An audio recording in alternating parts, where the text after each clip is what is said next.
Hello, everybody. You're listening to KPS Stories Podcast. I'm your host, Steve. And I'm your co-host, Kayla. Welcome to episode 2. We hope you enjoyed our premiere episode and hope you're ready for the next haunting installment. This podcast is a production of the Keystone Paranormal Society. If you're interested in the Keystone Paranormal lore, then this is for you. We have a call-in from Caroline H. So, which building at Keystone College is most haunted? And can you tell us any stories about it? That's a great question, Caroline. There's a lot of lore around all of the Keystone buildings, but the one that's persistently, the one that comes up the most is the Arts Center. I've always thought it was interesting that all of the buildings around have names. We talked about Harris Hall on the last episode, which everybody can check out on YouTube, like and share our page on Facebook in the meantime. We're going to talk about Capwell in the future. We're going to talk about all these other named buildings, but just the Arts Center. That was always kind of odd to me. So, years ago, in a time when Keystone still fostered the arts, maybe take that line out, or not, it's up to you. And as a key part of this, the studios were open 24/7, 365. 366 if it was a leap year. And students would be in that building all night long. They'd get out of class at 5 or 6 in the afternoon. They'd stay until 3, 4 in the morning working on their projects. Because something that I learned when I was in campus safety here is just how long it takes to produce a really good work of art. And I remember being a kid, going to garage sales and stuff, and somebody's selling a painting for $500, and I would think that's ridiculous. But I didn't understand that it took them 50 hours to make the painting, and then probably $200 for the matting and the framing and all that. So they're actually losing money by the time they're selling it. I didn't understand that until I worked here. So the studios were open all night long. And just as a result of that, people would see and hear and feel all sorts of weird stuff in that building. So there's a couple of pretty persistent stories about the Art Center itself, but I guess I'll start with the Art Barn, also called the Holman Design Studio, also called the Cold Shop by the glass artists here. So the Art Barn was basically just additional classroom space. You would go in there after you had blown your glass in the hot shop and sand stuff down, all that kind of stuff. So my friend Nadine was a photo major here, and she took an intro to glass blowing class to fill out her schedule, whatever, the one semester. And she was working in the Art Barn one night with 2 of her friends who have asked to remain unnamed. So they're all in there, the door's closed, the door's locked, whatever. And all of a sudden, the door just opens. It doesn't creak open like the breeze blew it or whatever, and it doesn't fly open. It just opens, like someone grabbed it and opened it. So they all looked up, obviously, because they wanted to see who it was. But the weird thing was, the screen door that was outside the actual door wasn't moving. Just the door on the inside was. So they watch as this door opens and then closes itself. And they're all thoroughly freaked out, so they packed up their shit and left for the night. Naturally. There's another time with that building a couple years earlier where there was a girl named Sephora, and she was working late on a project, whatever, and she said she could see very thick, very menacing shadows outside the windows. So if y'all go over to the Holman Design Studio after you listen to this episode, one of the first things you're going to notice is that it has those tall, barn-style windows. Well, Sephora said that she saw shadows that covered the whole windows. And what was disturbing about it was that the light from the exit signs was not, it wasn't affecting the shadows, I guess you could say. Normally, if you, shine a light through smoke, you can see the color of the light. But she said they were just, black spots, shadow men type deal. if you're into that stuff. So one time I decided to take a look around the back of the Holman Design Building. And if you go around the back, there's like a narrow little pathway, and you can get into the basement. And it's exactly what you would expect. There's just crushed up beer cans and like leftover blunts and stuff like that down there. But something about the basement of any of these buildings on campus, I don't know. I remember the first time I was ever in the basement of the admissions building, I thought it was Vlad the Impaler's torture chamber, because it's like dingy, there's an inch of water on the floor, there's like dead mice everywhere. Maybe leave that part out. But Hey, I'm not for censorship, yeah. Let's not hide the truth. Yeah, the uncut, untold stories of Keystone. They're not always related to ghosts. If we get shut down, we'll change the name. Basically. I'm just kidding. That's why it's just Keystone Paranormal and not Keystone College Paranormal. That was a decision we made at the foundation of the club. The organization, excuse me. Yeah. An international phenomenon that just keeps growing. Join the KPS on social media today. Anyway, back to the story. So, as for the art center itself, it's a pretty well-known phenomenon that students that are going to be working in those studios for 6 or 8 hours sometimes need a little help to get through that. And they'll go for a walk in the woods, as they would always say to me when I was in campus safety. We all know what that means, okay? We don't need to explain that on the show. They're just getting their creative juices flowing. That's exactly right. So a lot of these stories you do have to take with that in mind.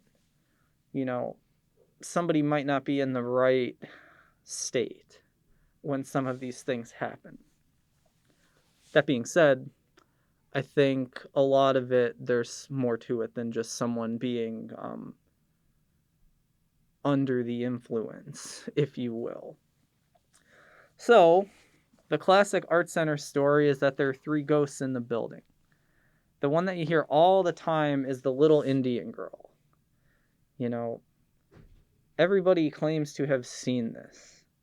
And it's just what it sounds like. It's a small female ghost, a little girl, who is crying or something like that in one of the corners of the building. And she's said to be very shy, very fearful of something or someone. And that someone is the second ghost on the list, who is said to be an angry Indian male, a brave, if you will, like the Braves that just won the World Series a couple days ago. Go Sports! Which sport is that? Baseball. Nice, go Sports! Or maybe it'll be a couple years ago that they won by the time you listen to this episode. One never can tell. Anyway, there's said to be an angry brave that roams the building in search of this little girl and her mother, who is the third spirit on the list. And the lore behind the mother is that she had an affair with one of the settlers. She had a child with the white man when the area was settled, all that kind of stuff. And so the brave is her husband, and he's mad that she cheated on him, basically. So he's always looking for her. He's always pursuing her. And this squaw, this half Indian, half European child, is the little girl that he's always looking for. So why would these ghosts be here? That's a very good question. The most common one that I've heard is that Harris Hill is an Indian burial ground. Okay. Now, if you're in Pennsylvania, or if you're anywhere in the Northeast, or even in Southeast Canada, everywhere you go is an Indian burial ground. That's a pretty stock explanation for any kind of haunted location.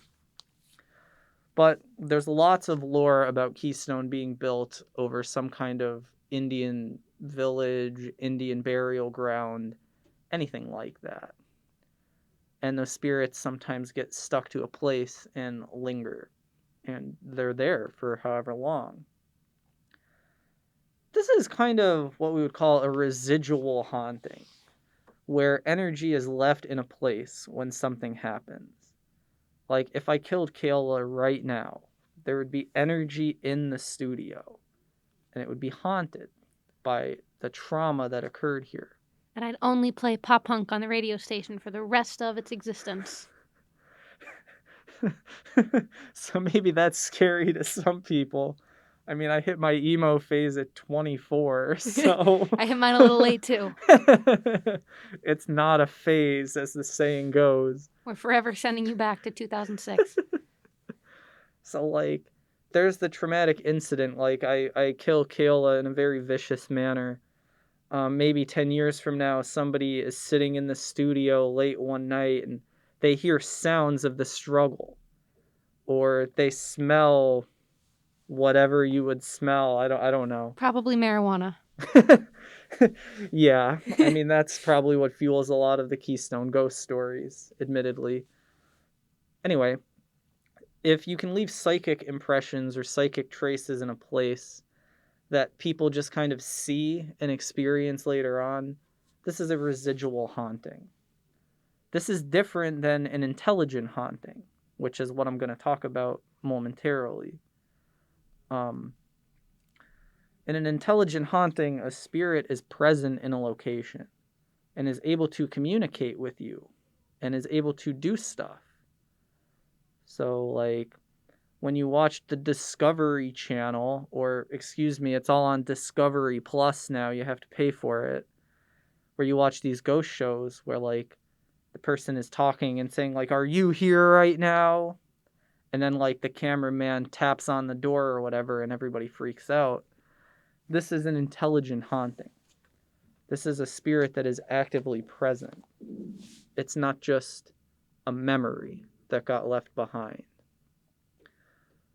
So, there are other classes of haunting too, such as the demonic haunting, but that seems like one for a later episode. We need to work up to the scary parts, I guess. But I will tell you, my own story of the Keystone Arts Center. That's from the very early days of the KPS. And I'll be perfectly honest with everybody, this is before the KPS was a thing. So before you tell us this, can you explain to us a little bit about your beliefs regarding ghosts? Absolutely. So personally, I'm very much in the belief that most of the ghosts we experience are a person who has died and is stuck here for whatever reason. If you follow Eastern religion, if you follow Hinduism, for example, or Buddhism, what happens is that when a person dies and they're attached to their body, their family, a possession, whatever, when they die, they're not able to move on from it. Because in those religions, in that culture, you're supposed to reincarnate after you die. Your soul searches for a while, and then you're reborn as another person, maybe as an animal, a plant. Maybe you get reborn as Keystone College, whatever the case may be. So you get trapped in that kind of situation. Personally, I'm Roman Catholic. And in the Catholic tradition, there are 3 things that happen to the soul at death. You either die and are judged righteous and you go to heaven. You're done. Your lifespan, your time on earth is over. You're judged wicked and you get sent to hell. Or you're somewhere in between. You're a good person, but you're not quite ready for heaven yet. You get sent to what's called purgatory, where you basically have to pay for your sins. You have to burn through your bad karma if you want to mix cultures here. And what I think the vast majority of ghosts that we encounter are souls that are stuck in purgatory, that are stuck in this in-between, that aren't able to move on. Now, I think there are other hauntings that are other types of spiritual beings. Angels and demons and things like that. But like I said, let's save that for another episode. All right, so your experience in the art center? Yeah. So let's go back in time, okay? Let's journey back to the spring of 2018. I want to say it's late March, early April.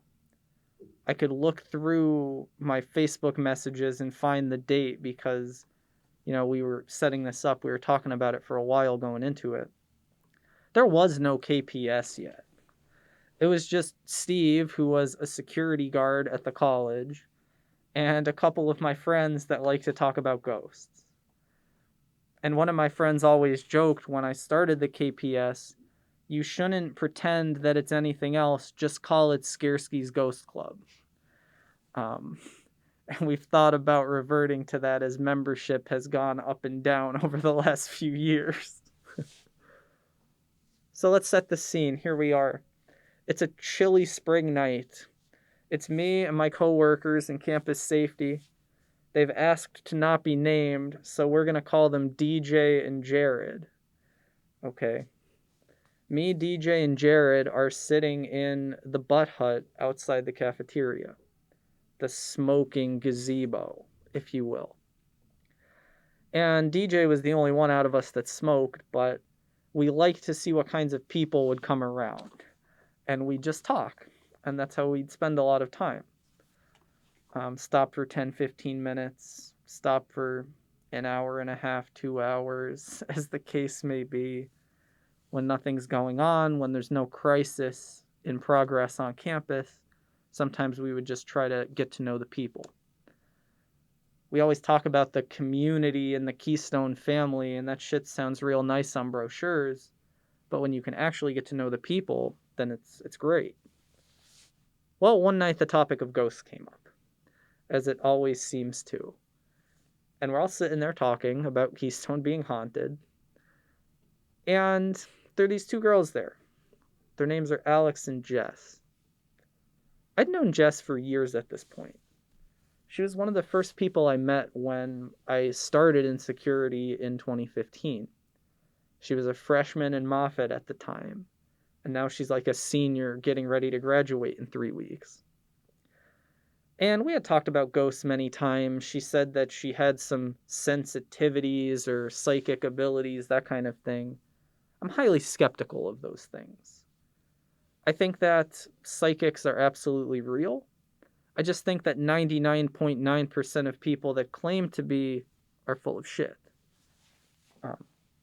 Somebody once told me the way you can identify a legit psychic from a fake is that the fake always asks you for money. And that's the difference. So we had talked about this stuff lots of times. But I hadn't really met Alex before. She was new. And she was kind of like the classic college goth girl. She's a very good friend of mine.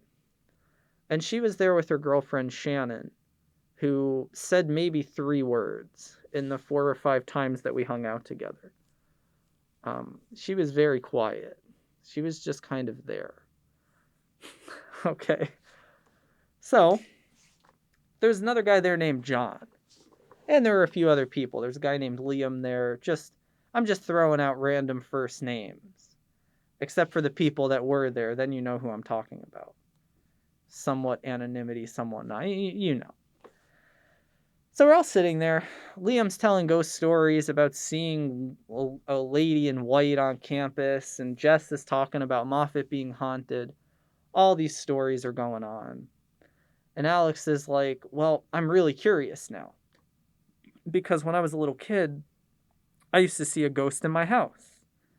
And when I was a teenager, I used to see ghosts like around when I was out places. So she goes, I want you guys to take me on a tour of campus. I want to actually see some of these places that you're saying are haunted. I want to see what kind of vibe I get. So, we wouldn't typically do that. We don't like take students through the locked buildings at night. Like that's not something that we would usually do. So we just we're stalling, it's getting late. Our shift is almost over. Just giving bullshit reasons. Like, you know. So in the midst of this, John goes, well, I think you guys don't want to take them because the college isn't haunted. There's no such thing as ghosts. You guys are stupid for believing this stuff. Like, you probably believe in fairy tales too. You probably believe in God. He's saying all these things. And it was really weird. And it was something that we all, like, sat up when it happened. All of a sudden, a gust of wind blew. And we're sitting in this butt hut for probably 2 or 3 hours at this point. And if one of my bosses from that time is listening, I mean, we were there for 5 or 10 minutes. And it was windy the whole night. It was cold, like it's springtime. And all of a sudden, a gust of wind hits the ashtray in the center of the butt hut. And the ashes come flying out, and cigarette butts and stuff all over John. And we're all sitting there, and we all stopped and just looked at each other. And then everybody went on. That's so crazy. It was so weird because we were packed in there. Like, this is pre-COVID. I should include that. Like, if anybody's worried about social distancing and all this, you never know. People are very sensitive with such things. Cancel the KPS. They didn't social distance in 2018. Hey, maybe saying the words COVID will get government attention and views on my videos. Oh, yeah. Maybe it'll have the little pop-up saying it's COVID-related information. We'll take it at this point. I mean, when I tell you we're sitting ass cheek to ass cheek, I mean, like, there's not enough room for it to be any other way. I'm sitting right next to this dude. I'm 6 inches away from him. And not a single ash, not a single cigarette butt hits me. He's covered. And he just shakes it off. And he's like, oh, no, it's just a wind. And we're all looking at each other like, did that just happen? That did. Wow. So, a few days go by. At this point, Alex is messaging me on Facebook pretty consistently, like, we have to go in these buildings. We got to go to the arts center. I want to go in. I want to see if anything's there. So after a while, I said, sure. And by after a while, I mean, like, a day or two later. So we go in the arts center. It's me, her, Jess, and DJ one night, just to kind of feel it out, just to walk around. And I remember as soon as we opened those double doors, like those glass doors in the front of the building, Alex and Jess both started acting funny. Like, they were looking at each other real, like, nervously. They were both kind of edging around as we were walking in the building. Something was off with them. And they both said the same things, that it felt as soon as they opened the door that somebody was looking at them and that they weren't welcome, and all this kind of stuff. So it was the end of the shift. We went home. As we're going back to the office, DJ is like, I think they're both just looking for attention from us. They're both just trying to be part of something. Like, they're both bored, whatever. He was very doubtful. What did you think? I kind of was too. Okay. I was skeptical for most of this. It's the kind of thing where if you're going to be a paranormal investigator of any type, if you go in looking for ghosts, you're going to see them. You're going to see them every 5 minutes. You have to be skeptical. You have to question things. And when there's no other possibility, that's when you can say maybe this was something. So that's important to keep in mind if ever you're going to go into this industry, if you want to call it that. I mean, it's not an industry, you know. Just taking interest in general. Yeah, exactly. You have to be very careful with who you listen to and who you trust. And maybe it'll turn out that you listening to me and you think I'm just making stuff up. Well, as long as you're entertained, I guess. So here we are. It's a few days later. We set this thing up where Jared is going to man the phones. DJ is going to be on patrol, all this stuff. We're setting up this ghost investigation in the arts center. So it was supposed to just be me, Alex, and Jess, but as such things happen, everybody else who's sitting there says, hey, I want to come. So it's this whole group. It's Alex, Jess, and me, obviously. It's Alex's ex-fiancée, Shannon. It's Jess's friend, John. It's my girlfriend from the time who is asked to remain unnamed. It's DJ, and it's Jared. So it's a whole group, okay? It's a gaggle of campus officials and students that want answers about this building. So we go up there. It's probably 11 o'clock at night. We've locked down the campus. We did everything we needed to do. Everything is under control. Because we would never shirk our duties to chase after ghosts. Obviously. So, we walk in the building. We have the lights off. We're sitting in the drawing studio. We're 30 seconds in. And John is like, "Ooh, this is so scary. These guys are fucking stupid." And we're looking at him like, "Dude, come on. Like, take this seriously." He didn't want any of that. So we sat there for maybe 5 minutes. And Alex goes, I think if there were a spirit in here, it wouldn't communicate because there's too many people here. All of you should leave, except Jess. So we all look at each other like, okay. Why was Jess the one chosen to stay? I think mostly just because they were good friends. They trusted each other. I think it was mostly she knew that Jess would take it seriously. And Jess had had a number of interesting ghost experiences herself. Gotcha. And felt that, if it's going to communicate with anybody, it'll be us. Mm-hmm. So they basically tell us all to leave. So we do. We go out the back door. We're all sitting in the butt hut back behind the arts center. John and DJ want cigarettes. Jared just walks away. I almost called him his real name. We can't do that. Can always bleep it. Don't worry. This is true. We are not live. Yes. So he just walks away. He went back to patrolling the campus. He had seen enough. Well, we're all sitting in the butt hut. It's 10 minutes going by. It's 15 minutes going by. It's 20 minutes have gone by. DJ's running out of cigarettes. He's getting bored. He's ready to be done with this. It's like 11 something at night. Our shift ends at 12. We're just thinking about going home. All of a sudden, Alex comes sprinting out of the back of the building. Now, just to put it out there, Alex doesn't run. Alex was a heavy smoker at the time. I never saw her run other than this. She runs out, she's freaking out. She's fucking panicking. She's like gasping. She runs up to me. And she's like, "Steve, you gotta come in. I don't know what's going on in there, but you need to come right now." Okay. So I run back in the building with her, and as we're getting closer, she's telling me, after you guys left, me and Jess went in the ceramics room, and we were just sitting there, and then I started asking questions, and it started answering. So once this happened for a while, I, like Jess said, like, go get Steve. Like, get somebody else in here. Have somebody else come sit with us to show that we're not just crazy and making this shit up. So we go in the building, and we go in the ceramics room. And Jess is sitting on the desk, like, all folded up. Like I don't know, just sitting there looking nervous, I guess is the best way to put it. And Alex says, "Oh, did anything happen since I left?" And Jess is like, "Yeah, it's still been answering. It keeps going."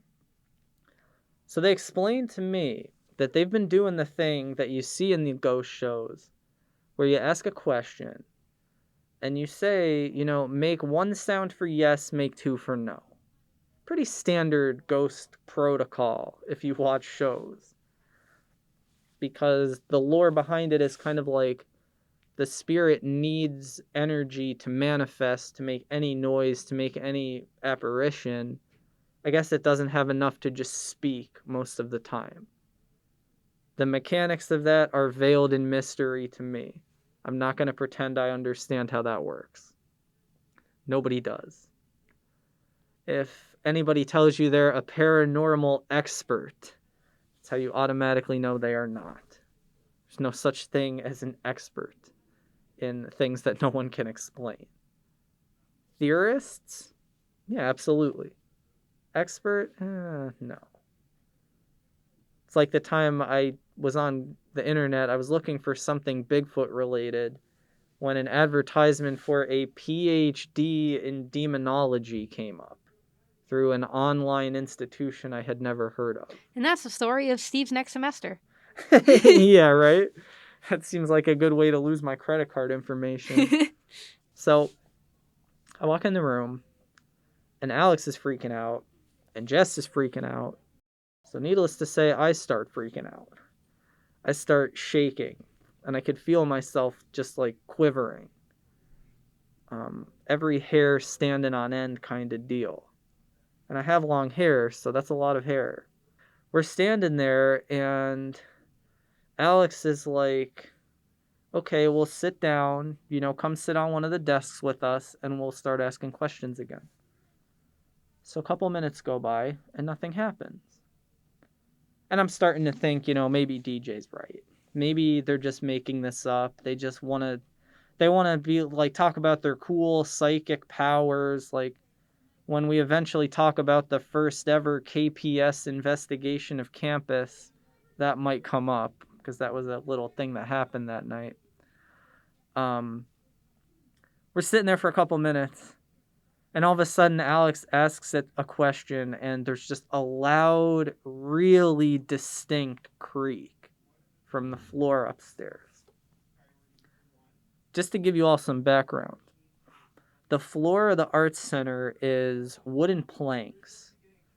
It's little wooden strips. Because before it was an art studio, it was a gym, if that makes any sense. It was a gym, and there was an indoor track around the second floor. So, there's this track around the second floor, and the remnants of it are still there. Now, they put, like, cabinets and, like, tables and shit up there, like heating vents, all kinds of new stuff, but the basis of the second floor is just a track. They put a railing around it. It's a catwalk up there now. And one of the classic things was people seeing the angry male spirits standing over the railing looking down at them in the middle of the night when they were like working on their figure drawing or whatever. So there's this loud creak from that floor. Oh, that was kind of strange. I'm thinking like, oh, there's like rats or squirrels or something. So a few minutes go by, and she asks it another question. She asks it something like, is anybody here that wants to speak with us tonight? Something generic like that out of a ghost show. And you just hear a very loud creak. And they're looking at each other. They're looking at me. I'm like, okay, well, keep going, Then she asks, do you want us to leave? And it's two very distinct creaks. No. And she just starts asking it a bunch of questions, and it's responding intelligently. It's alternating yeses and nos according to the questions that are being asked. So she asks, like, are you sad? One creak. Are you upset about what John said before? Two creaks. No. It's alternating back and forth. And then she asks, are you the little Indian girl? And it doesn't respond. And that's when I started freaking out. What did you think then? Did you think it meant yes? I think that very often evil beings pretend to be something innocent and something childlike. I think very commonly, one of the stories you hear in people that study this kind of stuff is that a demonic force or even an evil human spirit that's stuck somewhere will pretend to be a lost child that just wants to talk to you, that just wants somebody for comfort. And once you open yourself up to those kinds of beings, then they latch onto you and you can't get rid of them. And when it didn't answer, I immediately was suspicious that it was something other than what it was saying. I thought that was curious. It scared me, frankly. I could feel my heart racing at that point. I was freaking out. So I asked it, do you recognize me? Because years earlier, I had had an encounter with, an evil entity, a demon, whatever you want to call it. And I had the same feeling in the room while all this was happening. It was taking me back. It was the worst kind of flashback, the worst kind of deja vu. So I asked if it remembered me. And I asked if it remembered somebody else that was involved in that situation with me. And it wasn't answering. It wasn't responding. And it just felt like it was mocking me, for lack of a better term. So I'm starting to freak out. Like, I'm starting to lose my shit, to put it very bluntly. So Alex and Jess are like, just settle down. Like, Alex comes over to me. She's like, just relax. Just sit down. Just close your eyes. Try to calm down. So then Jess is asking it like, do you want us to leave now? And you get 2 loud creaks. Says no. And it keeps going for like 5 or 10 minutes of just question and answer, question and answer, question and answer. Until finally, something changed. The vibe in the room changed. It got a lot worse, I guess is the only word for it. Where we could feel something else was in the room now. Like, if you look at the studio, this creaky spot in the floor, the spot where this being, this spirit was, is on one side of the room over by the heating duct. Now there was something on the other side by where there's lockers full of like abandoned student projects, whatever. Something else is in the room now.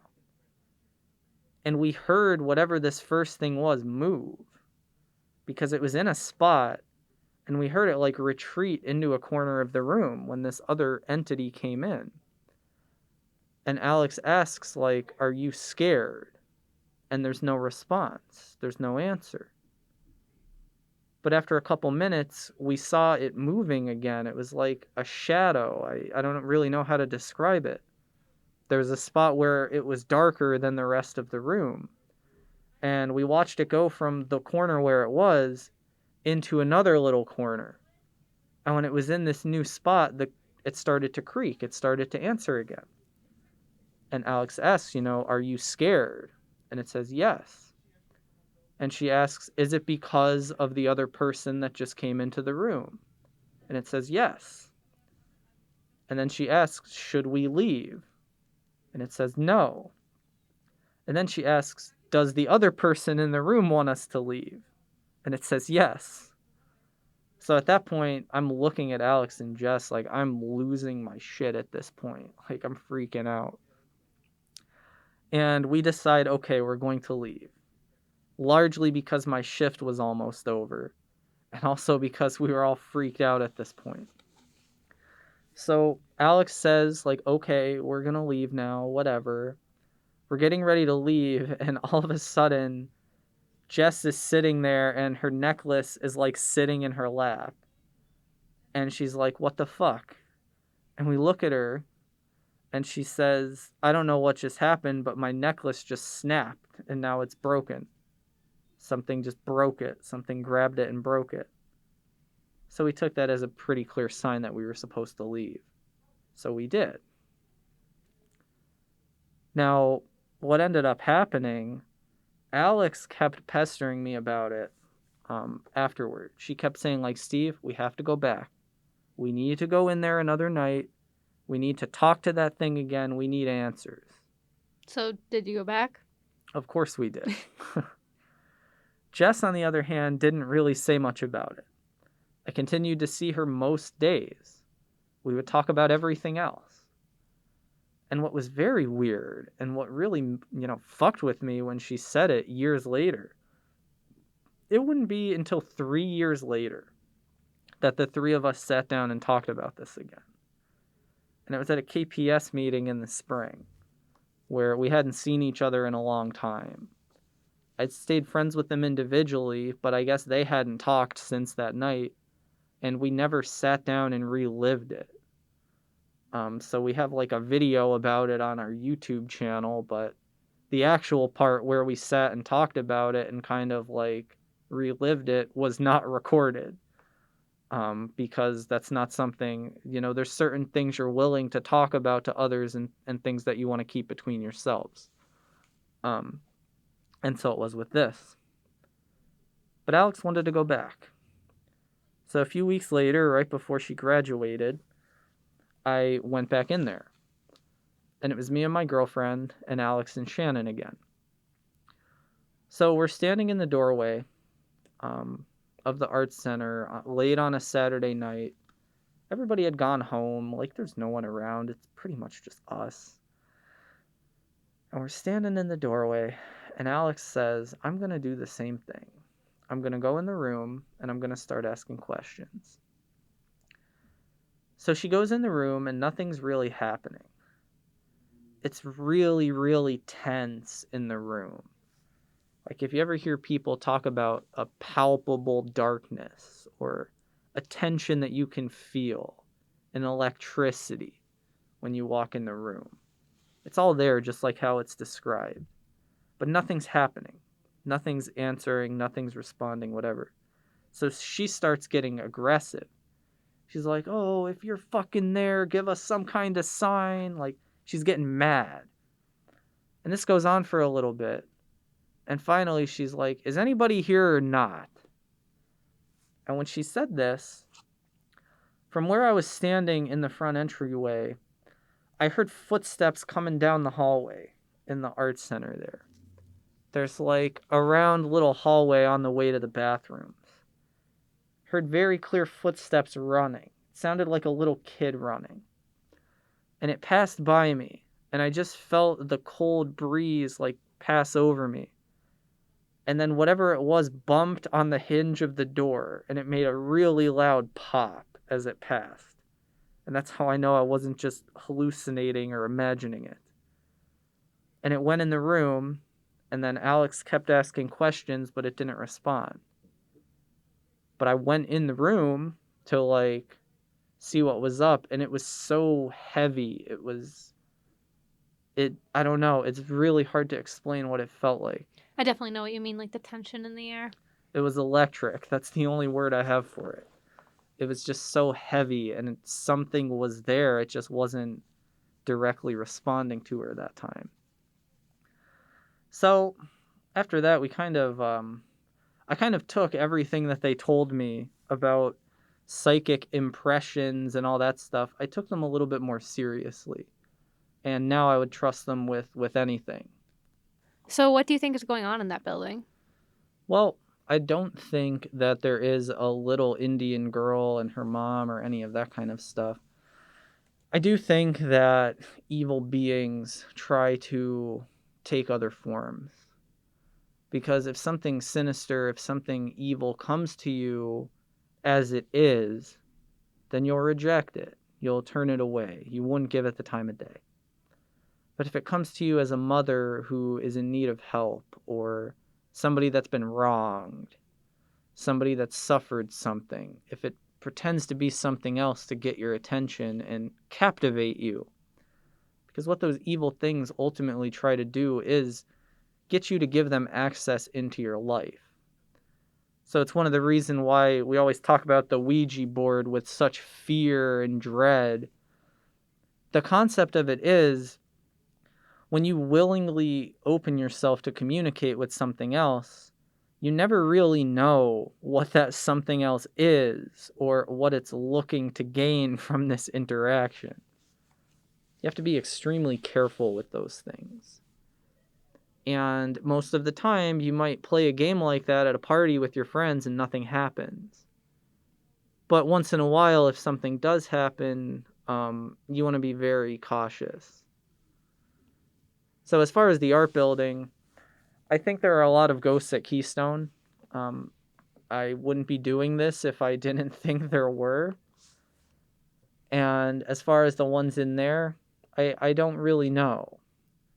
I think that we hear common stories because it's so ingrained in our minds that there is a little Indian girl that lives in that building now, that whatever spirit is there is going to appear in that shape because it's what we expect.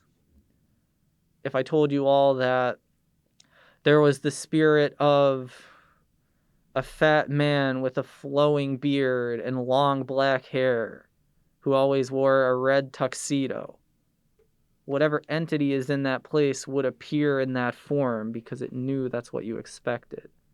And it knows that it can attract you or allure you in that way. So every time I hear people on campus talking about going ghost hunting or using a Ouija board in Moffat, this is a recurring thing that I hear every semester. You want to ask yourself one very serious question. When it's all fun and games, great. Nothing happens, it's auto-suggestion, awesome. What happens when something talks back to you? What happens when you go out in the woods looking for Bigfoot and you actually find it? What do you do? Everybody who joins the KPS, everybody who I typically talk to about this stuff, wants to experience it. They want to see a ghost. They want to experience, getting scratches when they go on an investigation. But all the people I know who have actually had these experiences, including me, wish that they did not. And maybe the scariest thing somebody ever said to me, we had something happen to us one time, and it was a few days later, we had time to process it. And he pulled me aside and he said, "You know what, Skarsky? I hope that we're both criminally insane." And I just stopped and I'm like, "What the fuck do you mean?" And he said, "I would rather have it that both of us are absolutely batshit crazy, like need to be institutionalized and locked away forever, than think about the possibility that what we saw back there is real." And that was 9 years ago, and I still think about that a lot. So you have to be extremely cautious when dealing with paranormal entities. The only paranormal entity that you want to grant entrance into your life is the Keystone Paranormal Society. And you can do this by joining our group on Facebook. And looking out for meeting times. Liking our Instagram page. Watching our videos on YouTube and leaving insightful comments to boost our algorithm. So the meetings will also be open to community members and anybody who wishes to join. KPS isn't limited to anybody. Everybody is welcome. We're not right. a cult. We're not cult affiliated and never will be. And we're looking to expand. So if you have family or friends that want to share their stories or just want to learn more, you can join our group and message us and we can talk more about it.